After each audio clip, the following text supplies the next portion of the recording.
OK, re-bienvenue. Alors, on est ici dans votre texte, dans votre rapport, et là, ce dont je vais vous parler, c'est du fait que quand vous écrivez un texte, c'est votre travail, à moins que ce soit un travail de groupe, là, c'est le travail au groupe, mais ça vous demande quand même souvent d'aller chercher de l'information à gauche et à droite sur le net, dans des livres, dans des articles, etc., etc. Et vous pouvez utiliser quand même cette information-là, mais il faut faire attention à la manière dont vous l'utilisez. Alors, imaginons que vous trouvez de l'information, là, une phrase par exemple, qui est vraiment parfaite, dans un rapport, et vous dites, ça c'est la phrase parfaite. Alors, ce que vous ne devez pas faire, c'est simplement prendre ce rapport-là, euh, faire un copie, et là arriver et faire paste, et ni vu ni connu. Après tout, le prof n'ira jamais vérifier d'où ça vient, et ainsi de suite. Ben, il peut s'avérer que le prof aille vérifier. Et s'il vérifie, malheur à vous, parce que ça pourrait vous enlever beaucoup de points et même apporter une note à votre dossier. À l'université, c'est le genre de truc qui peut faire en sorte qu'on est renvoyé, ou dans certaines universités, que nos frais d'université augmentent aussi. Donc, il n'y a aucun problème à prendre cette phrase-là en tant que telle. Mais c'est la façon dont on va la traiter. Je vais juste la mettre en jaune pour s'assurer qu'on comprend ici là, que c'est une phrase qui n'est pas à nous. Dans votre texte, ça ne serait pas en jaune, évidemment. Mais la première chose que vous devriez faire, c'est l'inclure un peu dans votre texte. Donc, commencez pas simplement une phrase comme une phrase nouvelle et que la phrase n'est pas à vous, mais vous pourriez mettre quelque chose comme selon un rapport gouvernemental, par exemple, sur l'intimidation, virgule, et là vous mettez cette phrase-là. Évidemment, la phrase ici fait pas de sens, là, mais ça fait rien. Parce que j'ai juste pris une phrase comme ça. Vous metteriez des guillemets qui vont jusqu'à la fin. Comme ça. Ici.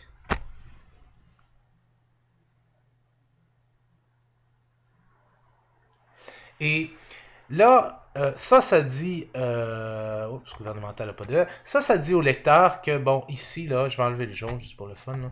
Ça dit au lecteur que vous êtes conscient, là, que vous avez emprunté une phrase qui n'est pas à vous, c'est correct, mais vous allez mettre aussi un petit, et là, le lecteur veut savoir, ben, ça vient d'où cette phrase-là, ben, vous laissez savoir au lecteur, regarde, avec les guillemets, ça te démontre que c'est pas ma phrase, mais je vais te dire où j'ai pris cette phrase-là, comme ça, tu peux pas m'accuser d'avoir copié. Alors, à la fin, ici, des guillemets, en fait, juste après les guillemets, c'est un peu mélangeant, là, ça, là, mais juste après les guillemets, vous allez aller dans Référence et Note de bas de page ou Insert Footnote.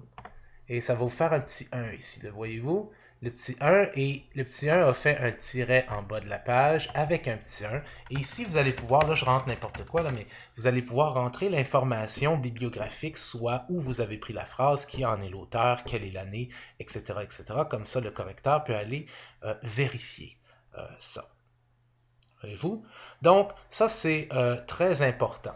Lorsque vous prenez une phrase, il y a plusieurs façons dont vous pouvez, plusieurs manières dont on peut prendre des phrases et le faire sans que ça soit du plagiat. Et il y a d'autres façons que je vous invite à vérifier dans votre agenda.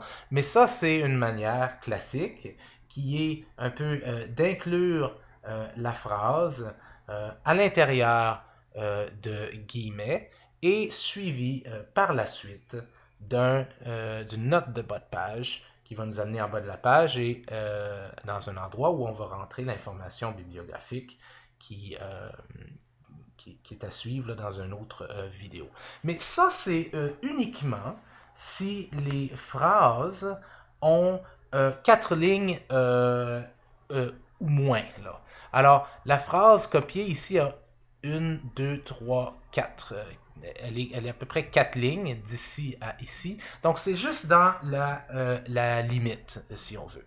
Imaginons que cette phrase était beaucoup plus longue. Et pour ça, je vais simplement passer à un autre exemple. Tiens, prenons ça ici. OK? Et dans ce cadre-ci,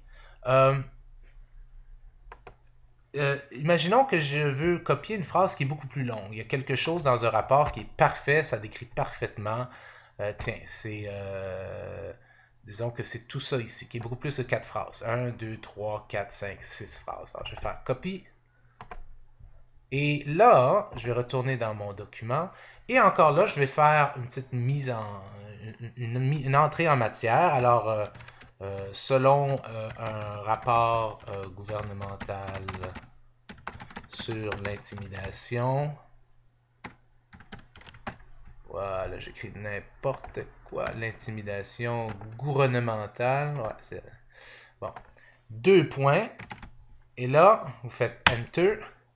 Et vous mettez votre... vous copiez là, la phrase que vous avez prise.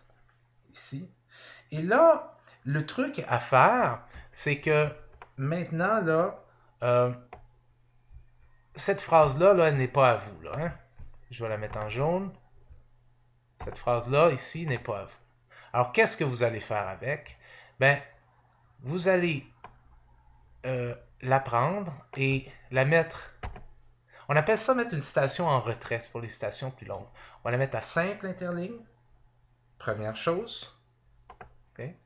Et ensuite, vous remarquerez qu'elle commence avec un alinéa, mais que c'est comme un paragraphe normal. Pour les citations longues, on ne veut pas que ça soit comme ça. Alors, ce qu'on va faire, c'est qu'on va la sélectionner. Et vous voyez le petit carré qui est là? On va l'amener, par exemple, ici au 1. Et j'espère que ça va fonctionner. En fait, ce qu'on va faire, c'est qu'on va juste ramener ça ici, comme ça. Puisque c'est pour ce qui est sélectionné, ça ne touche pas au restant du texte. Donc, je vais ramener les deux petits triangles qui se touchaient. Et là, je vais prendre le petit carré et l'amener vers le 1. Ce qui fait un retrait. Et je vais faire la même chose ici. Prendre le petit triangle et l'amener, par exemple, au 14,5, par exemple. Alors, puis là, je vais enlever le jaune. Voilà. Et il ne faut pas que j'oublie, évidemment, ici. Vous avez remarqué que je n'ai pas besoin de guillemets. Hein? Mais à la fin du mot, je vais évidemment mettre une note de bas de page pour indiquer justement où j'ai pris cette citation-là. Alors, encore là, référence, note de bas de page. Et regardez, il y a un petit 1 qui vient de se mettre ici. Et encore ici, il y a un petit 1. Et là, je vais pouvoir rentrer l'information bibliographique et on verra ça à un moment. Vous vous souvenez de ma note de bas de page d'avant? C'était un petit 1 aussi. Ben là, mon petit 1 d'avant, dans le fond, est devenu un petit 2 qui est ici. Et il est passé sur l'autre page.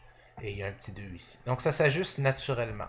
Et si j'étais pour ajouter un petit 1 à quelque part dans l'intro, ben mon petit 1 ici deviendrait 2, puis le petit 2 deviendrait 3. Donc, vous n'avez pas à vous en faire avec les chiffres. Ça peut être nécessaire d'arranger ça ici, évidemment. Et techniquement, là, ici, si vous entrez un nouveau paragraphe, il ne devrait avoir aucun problème en termes de... Vous serez toujours en double interligne et toujours avec... l'aniléa parfaitement. Donc, le fait d'avoir changé simple interligne ici puis d'avoir joué avec l'alinéa, pardon, ne dérange pas le restant du texte parce que vous l'aviez sélectionné. Voilà. Évidemment, le petit 12 ici, là, ça, c'est pas être mélangé. C'est un petit 12 qui était dedans, que j'ai pris directement du site web quand j'ai fait le copier-coller. Donc, voilà. Donc, ça, c'est comment on fait des citations longues, si elles ont plus de 4 lignes, et courtes, si elles ont moins de 4 lignes. Et dans la prochaine vidéo, on va parler simplement d'une autre manière que l'on peut utiliser que les notes de bas de page. Dans certains cours, comme entre autres peut-être dans les cours de psychologie, on utilise une méthode un petit peu différente pour utiliser des références, pour référer à de l'information qu'on utilise. On se revoit très très bientôt.